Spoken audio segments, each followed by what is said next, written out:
ก่อนตอนนี้อยู่โรงพยาบาลพอดีไงไม่รับผิดชอบเลย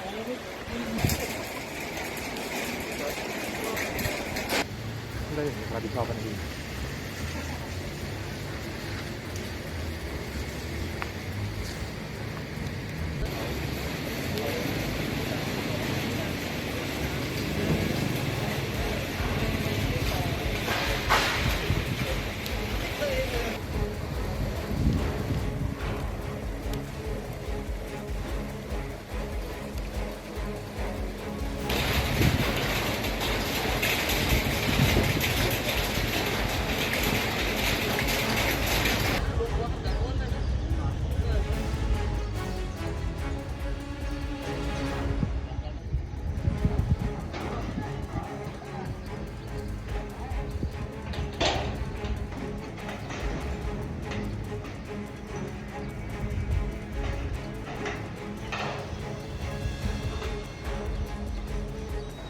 ต้องไปดูกันดูรูป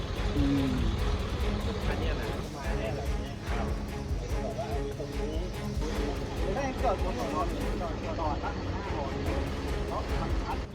อ๋อลองเล่าเหตุการณ์ให้หน่อยตอนแรกเรามาจอดรถตรงไหนตอนแรกเลยครับ ตรงนี้จอดอยู่ตรงนี้เต็มหมดมัน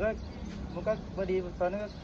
มันเต็มหมดอ่ะพอดีผมก็เลยย้อนกลับมามีบ้างก็เลยเข้าพอดีช่วงนั้นลมแรงไหมครับตอนนั้นแหละไม่แรงผมจอดในเช้าแล้วเห็นสภาพตอนที่ลมหอบนะครับไม่เห็นไหมครับผมไม่เห็นนะครับเดี๋ยวจะรู้แล้วก็ลงมาดูรถใช่ไหมครับหลังจากที่เราเห็นสภาพรถของเรารู้สึกยังไงเอาทำไมรถข้ามกันมาฝั่งนี้ฮะก็ลมเลยครับมันจอดอยู่นี้ก็ไปโน่นโอ้จอดอยู่นี้แล้วหันหน้าออกโรงพยาบาลที่มีความเสียหายที่เกิดขึ้นก็มีบริเวณนี้นะครับเป็นลานจอดรถข้างโรงอเนกประสงค์ของโรงพยาบาลชัยภูมินะครับ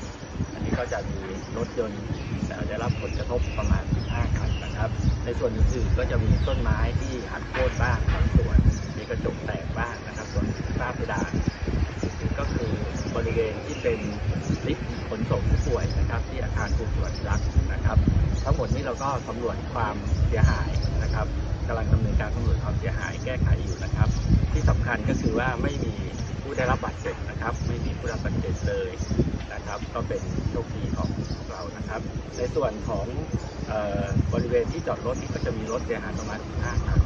เราก็จะตั้งศูนย์นะครับแล้วก็เรื่อง